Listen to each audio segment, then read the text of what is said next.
Hello everybody, the Great Dino Ranger here again, back with another review. Today we're going to be taking a look at another Jurassic World survival figure, and that is the Frenzy Pack Ferrodraco. I believe that's how you pronounce it, but it's a brand new pterosaur from Mattel, and I'm really excited to have this one in my collection because I like to have all the species, and this new pterosaur is looking awesome. And I can already tell you, this one's definitely a step up from Mattel's Ornithochirus, which I think should have been similar to this one, especially in terms of the head sculpt and the teeth. But yeah, we'll do comparisons later on. But I'm really loving the look of this pterosaur. It looks really nice.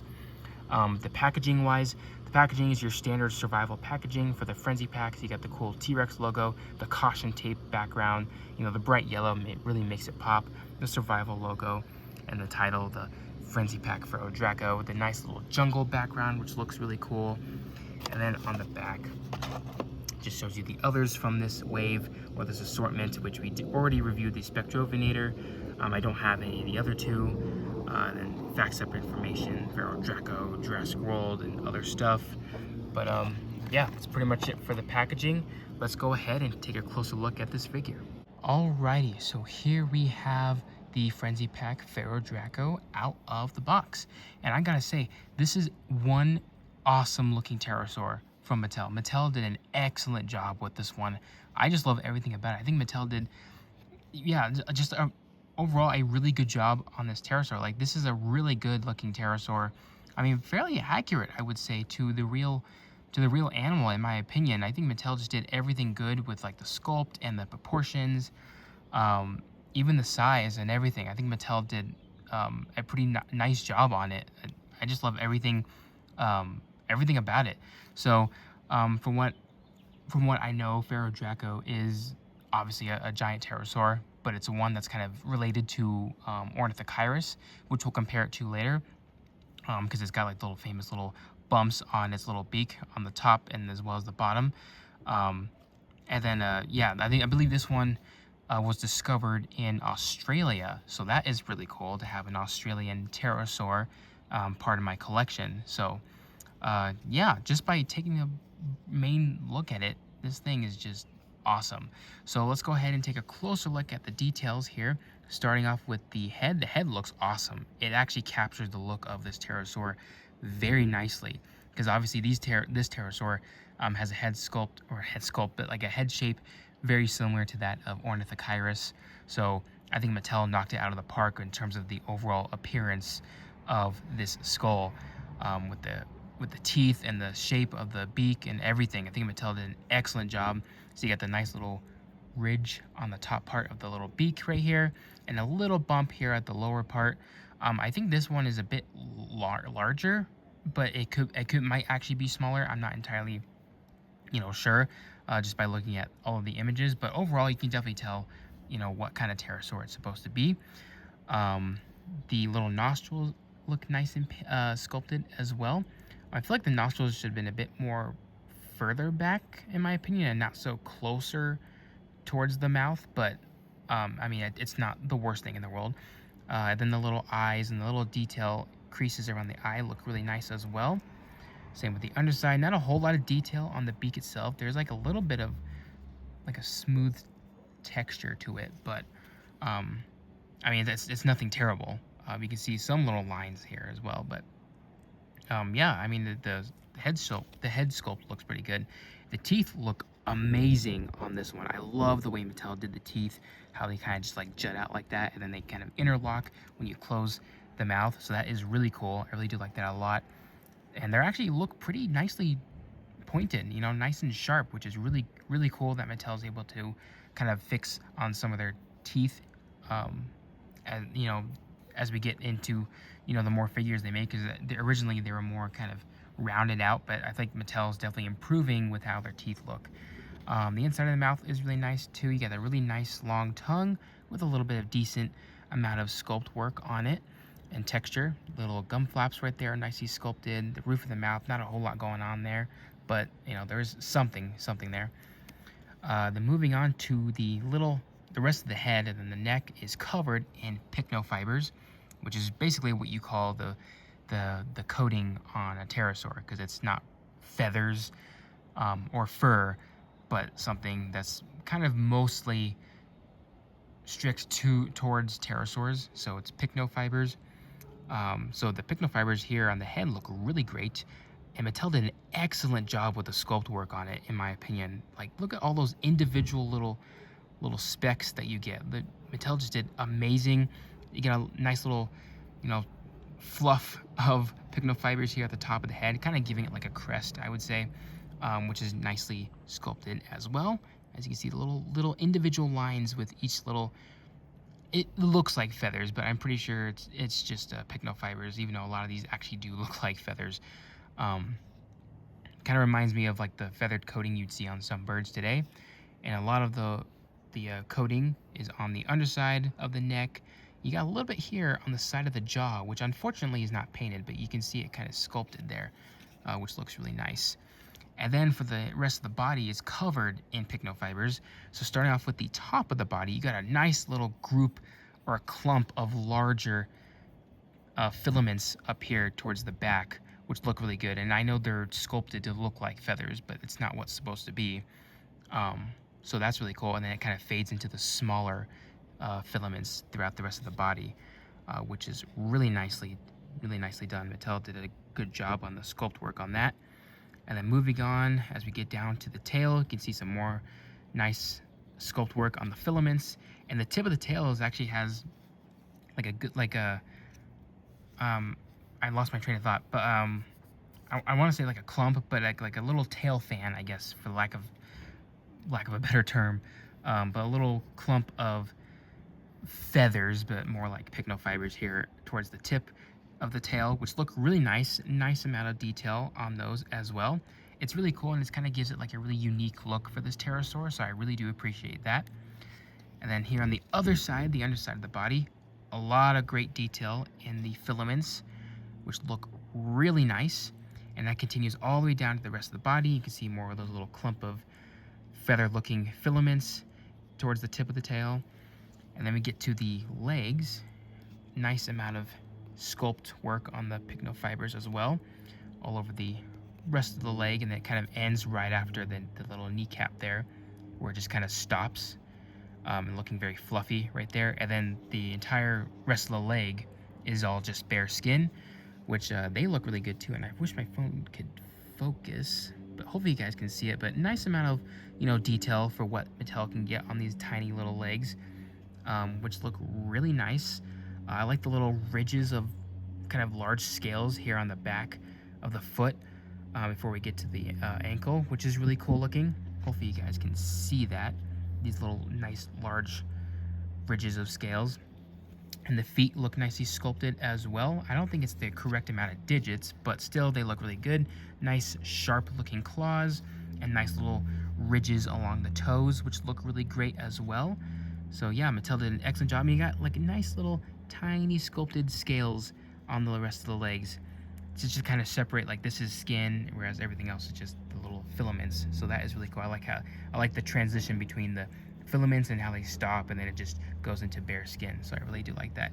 You can see the little tail fan that it has here. It looks like it has like multiple feathers, maybe like 4 or something of the feather looking filaments towards the tip of the tail, which is really cool. I like that. It's a cool little unique look. And then we get to the arms / wings. So here at the top side, really beautiful looking sculpted filaments right here. Like, I like the way they've been sculpted right here. It almost looks like scales, but it's just the way the coating looks. And you can see the little piece of membrane skin right here in between this part of the arm to the shoulder. So that is really cool. And the feathered, filament coating pretty much goes all throughout the rest of the entire finger or the hand itself, which is really nice. And speaking of hands, here we got the little hands right here, which look really nice. Nice little ridges on the fingers and nice little long claws, which it looks like the hands themselves, at least these little digits, are all bare skin. Everything else is just covered in pycnofibers, which is really nice. And another cool aspect that Mattel put on this Ferrodraco is that the entire wings, both on the top and bottom, are actually covered in filaments, which I guess it's still the pycnofibers, but that is a really cool design choice. I don't think it's accurate to a real life pterosaur. I think it was just all like membrane skin that's here instead of it being covered in filaments. But it's a really cool looking appearance, and it's very unique for pterosaurs. Because look, it could be just the texture in the skin, but I'm telling you, this is definitely the filaments. You can kind of see how it kind of continues off from the arms themselves and kind of goes into the wings. So that is a really cool design choice with the little filaments on the wings themselves, which is really cool. You can even see here on the underside, the filaments covering the entire wing, as well as the little arms and the hands up here. Even this little part of the membrane is covered in the filaments. So that is a really cool design choice. I think the only other time I believe that Mattel has done this, I think, is with the Sungaripterus from the Dominion line. That one had, I mean, it was definitely much more well defined, but definitely had a lot of filaments on the wings themselves, which again is a really cool design choice. And then the wings themselves, I like how it's a little bit of a jagged edge to it, just to show, like, you know, it's been through a lot. It's gonna have some tears and wear in the wings themselves. So that's a really cool look for it as well. So yeah, the sculpt work, the detail on this figure is phenomenal. So Mattel did an excellent job with that. For colors, the colors are really nice too. I really don't have anything bad to really say about the colors, except for maybe some things not being painted. But other than that, the color choices, the way they've been applied, is really nice, in my opinion, and it works really well for this pterosaur. So majority of the body is like this reddish brown color, and which I would say is probably covering all of the pictofiber filaments all over the entire body. And then you got like this beige color for basically the entire head, which is not going to be covered in filaments, so it makes sense why this would be different. So this whole part of the head is all like this beige color. Inside of the mouth, only the tongue and the little gum flaps are painted in a pink fleshy color. And then we move on to the eye, which is actually a very dark green with a little bit of a slit, or maybe a circular pupil. It's kind of hard to tell. It might be a circular pupil, which is just the same red color that we have here. But that's really cool. Green eye. It's very interesting. The teeth are actually not even painted. The top jaw is painted all in this beige color, which I guess works for the teeth as well. And then the lower jaw is actually not painted at all. This jaw is molded in this color. So the teeth here are not painted. So the good news is the lower jaw, these teeth are not going to wear. However, unfortunately, the top jaw will, depending on how much you use it. So yeah, and it's unfortunate that the inside of the top jaw is not painted in this fleshy color. But, you know, it is what it is. Everything else is just molded in this reddish color, except for the wings. The wings themselves are primarily painted in like a very bright, almost pale yellow color with some dark, almost like dark green, or maybe like a dark, like bluish color. I want to say maybe like a pine color or something like that, for these little design splotches on the wings, which look really nice. I love the way the splotches look, and it kind of gives it a really cool, unique pattern to the wings. It makes it really striking and kind of makes it stand out. So I really do like how they applied that. Unfortunately, there is no color here on the underside, which again would have been nice to see that and see some nail paint for the hands and the feet. Here on the bottom of the wings, you got the little Jurassic logo and the FACSAP information. The FACSAP code is what I meant to say. But yeah, I really do enjoy the colors on this one. Articulation wise, you got an articulated jaw, just opens and closes, pretty standard. And I like how they interlock, the teeth interlock when you close it. The little neck joint right here, it's very stiff on mine, but it looks like the head can go down and then go up. It's very stiff though, so I can't really demonstrate that, but it does go up and down. And it can also rotate 360. It's a very short neck too, so that might be part of the reason. The little wings, you got a little joint here at the shoulder where the wings can go down and they can go up. So you can pose it in a lot of cool flying positions, which is really cool. I like how they do that. And they can also spin, so you got that as well. And then the legs, which I think all move in one piece, you can move them forward like that. So you can have it just kind of flying like that, or if you really want, you can have it pick up someone, even though these pterosaurs wouldn't actually be able to do that in real life. But since it is Jurassic Park, I guess you could do that if you wanted to. And there is no articulation in the tail. But yeah, that's pretty much it for the articulation. So let's go ahead and take a look at some comparisons. Alrighty, so first up, we're going to compare the Ferrodraco with a human character. Here we got Dr. Henry Loomis again, and I think this is a pretty good scaling. Ferrodraco was not a very big pterosaur, so I think this scaling works very well in my opinion. Okay, maybe it's a little too big, probably. Might need to be just a tad bit smaller, but the size range that Mattel put this figure in, I think works really well compared to a human figure. So yeah, I think Mattel did a really good job, and it's actually a pretty good sized pterosaur next to a human. So yeah, that itself is pretty cool. Alrighty, so here we have the Ferrodraco compared with the other ornithocheirid pterosaurs that Mattel has made thus far. We have the Ornithocheirus and the Thapangaka, and all of these look really great together. You can obviously tell they are part of the same group of pterosaurs, the Ornithocheirids, because they have that unique looking shaped bill on the tips of their snouts. And yeah, I mean, they look really great together. It's nice to do good comparisons next to them, like here with the Ornithocheirus. They look really great with each other. Different shaped wings and different shaped tails and everything. This one's obviously has like a shorter neck. This one's a bit of a longer neck. There's obviously some inaccuracies with this one. Like, I'm pretty sure I said this in its own review, but it has like an extra finger when it should be just the 3, technically 4, because this counts as a finger.